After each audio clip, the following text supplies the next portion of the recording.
Today we continue this series on the kingdom of the Antichrist, and in today's discussion we want to have a look at the Antichrist kingdom that was revealed to the Apostle John.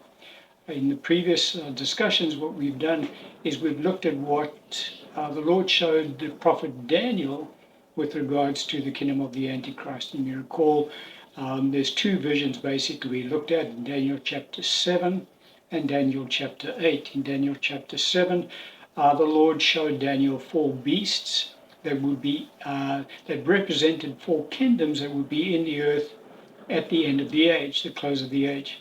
They would be on the earth when our Lord Jesus Christ returns. And one beast looked like a lion, the other one looked like a bear, the other one looked like a leopard. And then there was the fourth beast, which was described as a very terrible beast. And we saw in that discussion that the fourth beast represented the kingdom of the Antichrist. We saw that on that particular beast there were 10 horns, and Daniel, the angel Gabriel, went into some detail about the 10 horns, explained to Daniel that those were 10 kings that would arise at the end of the age. 3 of them would be overthrown by the person of the Antichrist, and he would then take control over that kingdom. And that is the kingdom that would be then destroyed when the Lord Jesus Christ returns to the earth, because that is the kingdom of the Antichrist. And so we also saw at that time that the 3 remaining kingdoms of the bear, the lion, and the leopard would be allowed to continue in the earth when our Lord Jesus Christ returns during his millennial reign, but their dominion is taken away. In other words, they will be submissive to the Lord's government during that time. And then we had a look at Daniel's vision given to him in Daniel chapter 8. And in that particular vision, the angel showed Daniel we saw in scripture that the Lord transported Daniel to a very specific geographic location. And that geographic location we identified on a modern map would be in southwestern Iran today. And then what the angel did was the angel gave Daniel a very clear timeline of a succession of kingdoms that would arise from that geographic point, from Daniel's time of standing there, all the way through to the kingdom of the Antichrist. And there were 6 kingdoms that were listed in succession, beginning with the Babylonian kingdom and ending with the kingdom of the Antichrist. We then went through those kingdoms, and we had a look, and we saw that, in fact, there are 2 further kingdoms that were added into the list, which brought it up to 8 kingdoms, from the Babylonian kingdom all the way through to the kingdom of the Antichrist. And so in today's discussion, we're going to have a look at John's vision that he was given with regards to the kingdom of the Antichrist. And what we'll find, and what we'll see basically, is that with John's vision, his vision is very similar to the one given to the prophet Daniel. And the reason God does that is because he just wants to make it easier for the saints to identify just where the kingdom of the Antichrist will be located, and then obviously going forward to identify who the person of the Antichrist would be. As we said in the previous teaching, it's not very complicated. It's actually quite simple when we go through the trail that God provides us in identifying both the kingdom of the Antichrist and then obviously the person of the Antichrist. And so we'll open up today's discussion with an excerpt of the vision given to the Apostle John on this particular subject. And the passage of scripture we'll look at is in Revelation chapter 17, verse 1 through to 11. Scripture says, "Then one of the 7 angels who had the 7 bowls came and talked with me, saying to me, 'Come, I will show you the judgment of the great harlot who sits on many waters, with whom the kings of the earth committed fornication, and the inhabitants of the earth were made drunk with the wine of her fornication. So he carried me away in the spirit into the wilderness. And I saw a woman sitting on a scarlet beast, which was full of names of blasphemy, having 7 heads and 10 horns. The woman was arrayed in purple and scarlet, and adorned with gold and precious stones and pearls, having in her hand a golden cup full of abominations and the filthiness of her fornication. And on her forehead a name was written, Mystery, Babylon the Great, the mother of harlots and of the abominations of the earth. I saw the woman drunk with the blood of the saints and with the blood of the martyrs of Jesus. And when I saw her, I marveled with great amazement. But the angel said to me, Why did you marvel? I will tell you the mystery of the woman and of the beast that carries her, which has the 7 heads and the 10 horns. The beast that you saw was and is not, and will ascend out of the bottomless pit and go to perdition. And those who dwell on the earth will marvel, whose names are not written in the book of life from the foundation of the world, when they see the beast that was and is not and yet is. Here is the mind which has wisdom. The 7 heads are 7 mountains on which the woman sits. There are also 7 kings. 5 have fallen, one is, and the other has not yet come. And when he comes, he must continue a short time. The beast that was and is not is himself also the 8th, and is of the 7, and is going to perdition. And so the angel reveals to us quite a lot of information about the person of the Antichrist in this particular passage of Scripture, and also his kingdom. Now, obviously, the angel says, Come to John, I'm going to explain the harlot to you. We're not going to look at the harlot today because that falls outside the scope of this teaching. We're concentrating on the person of the Antichrist and mainly the kingdom of the Antichrist. And so we're more interested in the beast on which the harlot is seated. The beast is obviously referring to the person of the Antichrist, for he is the one who was and is not, and is going to perdition. That's how the angel describes him. And so what we see here is that, and also don't forget, on this particular beast that is shown to John, it has 10 horns. Now, these 10 horns that John is seeing are the same 10 horns that Daniel sees on the beast that is shown to him in Daniel chapter 7.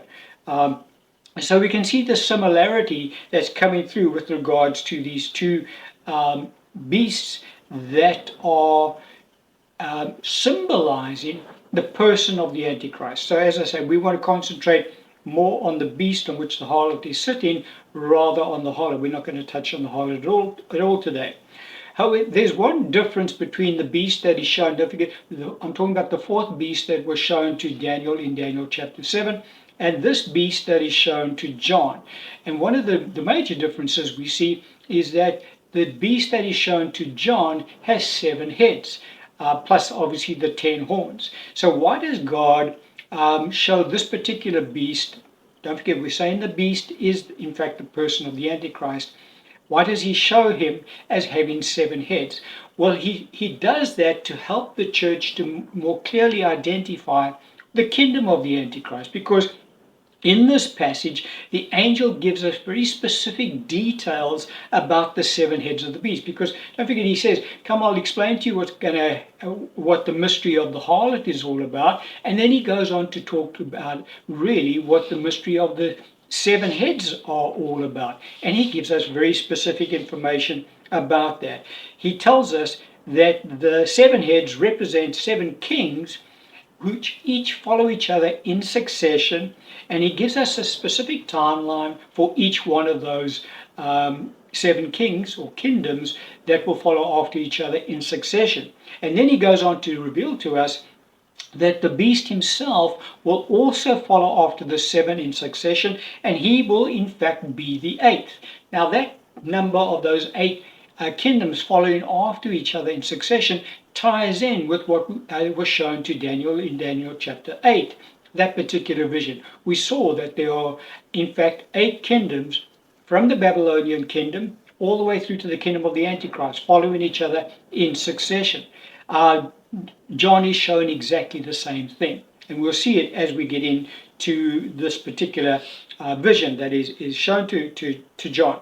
And so it's a very clear timeline given to us, and we'll identify it as we go through. And it obviously ends up by leading us to the identity of the kingdom of the Antichrist. Now, in the vision given to John, everything in that vision is symbolic in nature. The beast represents the Antichrist. The horns are not literal horns. The beast is not a literal beast.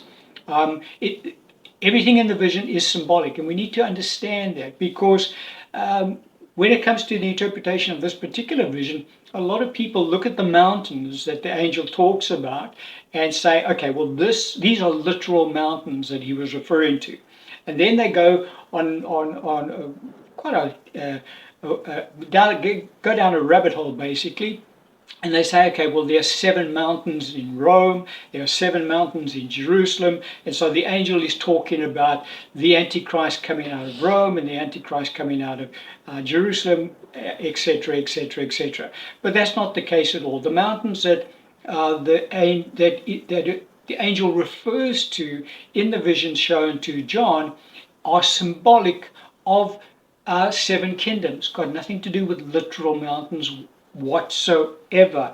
And very often in scripture, mountains represent kingdoms and hills represent nations. And we can pick that up in this particular passage of scripture, Isaiah chapter 2 verse 2, just to highlight this particular truth to us. The scripture says, "Now it shall come to pass in the latter days that the mountain of the Lord's house shall be established on top of the mountains, and shall be exalted above the hills, and all nations shall flow to it." And so when we look at that particular passage of scripture and we recognize that mountains represent kingdoms and hills represent nations, we can rephrase that passage, and it wouldn't do it any injustice to rephrase it in this manner. "Now it shall come to pass in the latter days that the kingdom of the Lord's house shall be established on top of the kingdoms, and shall be exalted above the nations, and all nations shall flow to it." And so it's very important for us to recognize that when the angel is referring to these 7 mountains, he also says they are also 7 kings. And so the fact that he's talking about 7 kings represented by these 7 mountains indicates to us that in fact he's talking about 7 different kingdoms, not 7 kings per se. Because as we'll see as we go into this teaching on this particular vision, there's going to be a starting point of the kingdoms and an ending point. There's going to be 8 kingdoms that will flow after each other, and they'll be exactly the same as the ones that we've looked at in Daniel's vision. But we just need to tie that in with the vision given to the Apostle John as well. Now, with regards to the 7 kingdoms given shown or explained, should I say, to the Apostle John, the angel is very specific to us in that he says, at the time that he's showing John the vision, he's saying 5 of these 7 kingdoms have already ceased to exist. So when John receives his vision, it's estimated it was roughly in the year 96 AD. And so it helps us to identify the timeline of these visions, because the angel says 5 had fallen away. 1 is, translated means that that particular kingdom was in existence at the time that John was receiving his vision, 96 AD. We'll go back and we'll see how it all ties in. And then the angel goes on to say, the 7th one has not yet come, but will continue for a short time. And then he talks about the 8th kingdom, he talks about the kingdom of the Antichrist emerging from the 7 and himself being the 8th, talking about his kingdom. And so of the numerous kingdoms that were in the earth at the time that John receives his vision, the question is then asked, well, how do we identify which kingdom that was? Well, the way that we identify which kingdom that was is we have to recognize the importance of two geographic locations as far as Bible prophecy is concerned. So, which geographic locations am I referring to? Well, the first geographic location refers to the state of Israel and more specifically to the city of Jerusalem. The second geographic location refers to the kingdom of Babylon and more specifically to the city of Babylon. So, why are those two geographic locations important as far as biblical prophecy is concerned? Well, most Bible scholars will acknowledge that Jerusalem and Israel are pretty much central to Bible prophecy. It's pretty plain to see in Scripture. However, not many recognize the importance of the city of Babylon and the kingdom of Babylon as it pertains to Bible prophecy. However, if we have a look just at this particular vision given to the Apostle John, the fact that the harlot has on her head, written on her forehead, should I say, Babylon, the mother of harlots, kind of screams at us the importance of Babylon.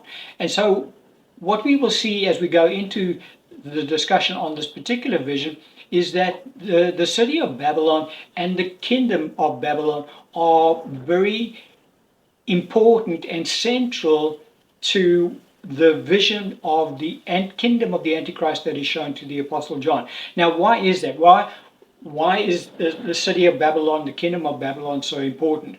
Well, with regards to Jerusalem and Israel, the reason that the city of Jerusalem is so important in biblical prophecy is because the city of Jerusalem is central to the second coming of Christ. In fact, it was central to the first coming of Christ as well. And so that gives us a heads up as to why the city of Babylon is so important in Bible prophecy. It's because that particular geographic location, that city, is central to the coming of the Antichrist.